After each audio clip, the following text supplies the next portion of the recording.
17/5/2025 રોજ સુરત શહેરના Laskana police station ખાતે આત્મહત્યાના દુષ્પ્રેરણ અને વ્યાજખોરીનો એક ગુનો નોંધાયો હતો. જે ગુનાની તપાસ દરમિયાન આરોપી અજય રમેશભાઈ સિરોયાની લસકાણા પોલીસ દ્વારા ધરપકડ કરવામાં આવી હતી. તપાસ દરમિયાન પોલીસને જાણવા મળ્યું હતું કે આ આરોપી અજય સિરોયા છે ખૂબ જ ગુનાહિત ઇતિહાસ ધરાવતો આરોપી છે અને એણે સરથાણા પોલીસ સ્ટેશન વિસ્તારમાં વિટીનગર સર્કલ પાસે જે એસએમસીની જગ્યા આવેલી છે ત્યાં હવેલી 5 સેન્ટર અને ઘોડાનો તબેલો બનાવેલો છે, જે ગેરકાયદેસર હતો.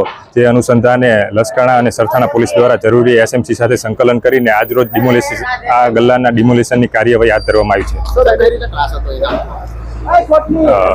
જે આરોપી અજય સિરોયા છે એ ઊંચા વ્યાજ દરે આ ગુનાના ભોગ બનનારને 80,000 રૂપિયા ઉછીના આપ્યા હતા અને લગભગ અંદાજિત 2 લાખ જેટલી રકમ પ્રેશરમાં રાખીને માગતો હતો, જેના અનુસંધાને ભોગ બનનારે સુસાઇડ કરેલી હતી એવું સુસાઇડ નોટમાંથી મળી આવેલ છે.